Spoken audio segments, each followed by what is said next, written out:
What if you knew how to prepare for those really tricky interview questions, the ones that come up time after time? Well, that's the promise of this particular video.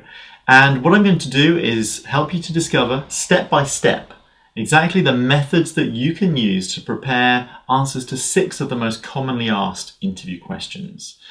And this is actually part of a series of videos that we've made here at Momenta to help you get the contract you want faster than you thought possible.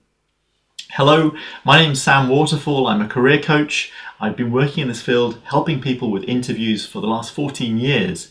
And during that time, I've helped thousands of people to really develop their careers and maximize their potential. So let's take a look at how you can answer these typical questions, and we'll go into a little bit of detail on each one. The first question type is how to introduce yourself. It's a very typical way to start an interview. They want to put you at ease, so they ask you something like, can you tell me a bit about yourself? And it's a brilliant opener, so you should be happy to receive that opportunity because it lets you seed the ideas that you want into the conversation for later on in the interview. But the biggest mistake people make is to talk for too long.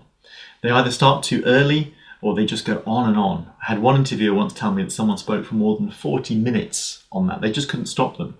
So tell them that you're going to just give a quick 2-minute summary. And what I recommend is that you really prepare that. And I suggest that you use one of 2 methods and prepare both of these. If you think about structuring your answer into 3 parts, and if you've only got 2 minutes, it's about 40 seconds on each one. The first one is to go across time. So think about what have you done in the past, what have you been doing recently, and what would you like to be doing in the future? And of course, link that one to the contract that you're applying to.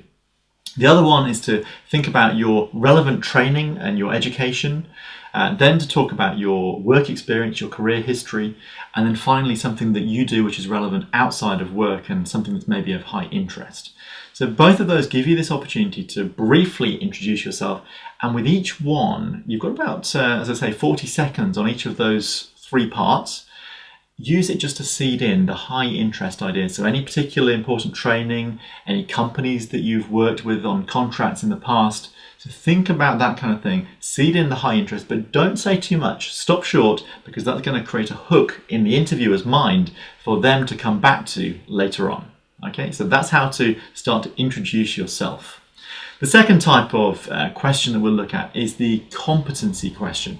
These are those famous ones where they say, can you tell me about a time when? And it may be, for example, when you've had a particularly difficult case to resolve, what did you do to get that case closed? It could also be when you've had a particularly challenging daily target to work towards, how did you make sure you reached it? Or it might be that you were perhaps managing a team. How did you help them to reach their targets? So all of those things would be examples of a competence question. And the best way to approach it is using a very simple acronym. I call it the CAR acronym. CAR is context, actions, results. And ideally, you should prepare this CAR model against each of the key areas in the contract description. And what I want you to do is really think about each of these parts. So many candidates will skip over the context. They think it's not important. That's a really missed opportunity. You want to, as a great candidate for the contracts, what you want to do is you want to use the context to set the drama. Tell them what was going on. Explain how busy it was. Explain how difficult the situation was. That's going to engage your interviewer into your story, but it also shows them how the actions that you take in the second part of the CAR model, how they were even more impressive given the context in which you did them. So with those actions, what you want to do is maybe just think in your mind about bullet points, the 3 or 4 main actions that you took that led to the result. And the result is the R in the CAR acronym.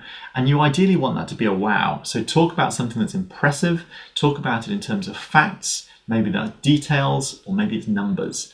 But that's the CAR process. And then finally, to make it a great answer, what you should do is link that competent story back to the contract to which you're applying. Say how that will be useful, and you'll be able to use that in the contract that you're applying for. That's CAR answers for competence. And I really recommend that you look through the contract description, look for all the key skills or areas of expertise that they're looking for, and make sure you've prepared a car answer for each. Maybe make one page or one slide on each so you can really learn those answers. That's how to prepare. Type number 3 is the motivation test. They want to know, do you really want this contract, or should we go for somebody else who's more excited about it? So this one is about demonstrating your motivation, and it really lends itself to a multi-part answer. I mean, people would go wrong by just starting to say, yeah, I really, really want this. Far better to say, there's actually 3 reasons why I really want this, and then count the 3 reasons off. Use body language, make it very clear when you're moving through to give a logical answer. So signpost your way through that role, and ideally, link to long-term interests and long-term roles that you've had, so you can show you've had a long-term interest in this area. That's why you're motivated for the contract. Type 4, this is the qualification or the experience test. Have you got the experience that it takes? Are you well qualified to do this? And again, it lends itself to a multi-part answer. There's 4 reasons why I'm particularly qualified for this. There's 4 reasons why you should pick me. And so that's what's really important here. Make sure you keep it very logical, keep each part concise, and signpost as you move between the 3 or the 4 parts of your answer. And at the end, summarize to show a total command of your answer so that you really just repeat back exactly what you've done. Interview question type number 5 is the challenge. And this is about, sometimes they'll say, what's your biggest weakness? And there's a cliche, of course, to say that you're a perfectionist. And the idea there, of course, being that even when you're doing something bad, it means that you get a great result. But don't say that, because it's going to make your interviewer's eyes roll. Far better to think about an example which is non-core to the role, something which is non-core to the contract that you're about to be applying to. They may also say, another way of asking it is, what would your most recent boss want you to improve? Again, think about something which is non-core to the role on the contract you're applying to. And the important thing is to then demonstrate how, even though this was a weakness, it was a challenge area for you, you've done something about it. Maybe you've been on a training course, or you've learned how to address it, so it's no longer the problem that it once was. And finally, type 6, the 6th type of question. These are the random questions. They're hard to prepare for, but what they can do is help you to deal with them. So occasionally, and it's quite rare, but some organizations or some interviewers like to test candidates with a random question. Google used to be famous for this. They would ask questions like, why are manhole covers round? Or how many jelly babies would it take to fill a double-decker bus? And the point is never about what's the answer, it's about the way that you think. And so even if you don't know the answer, rule number 1 is don't panic and keep it logical. If you know the answer, fantastic. So for example, by the way, the manhole covers, they're round because guess what? They're made out of heavy steel. So you have to be able to roll them away rather than carry them. And the other thing is that because they're round, they won't fit down the round hole. So you'd never lose them down the hole.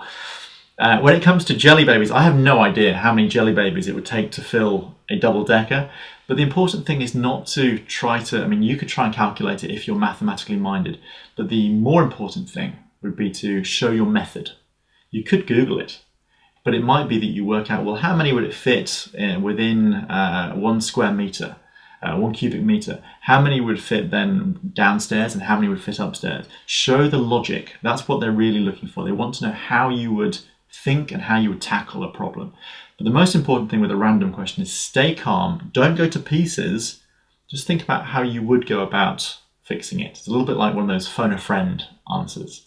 So in summary, there you have how to structure winning answers to 6 of the most common types of interview question. Applying any one of these 6 will help you, but if you prepare for all 6 and put them to work in your interview, then you're going to get this amazing sense of confidence and you're going to be able to put in a much better demonstration of your skills when you come and interview with us at Momenta. We look forward to meeting you at interview. We look forward to seeing your skills and you bringing them across with these great, well-prepared answers. And I wish you the very best of luck in your interview. And I'll see you in the next video.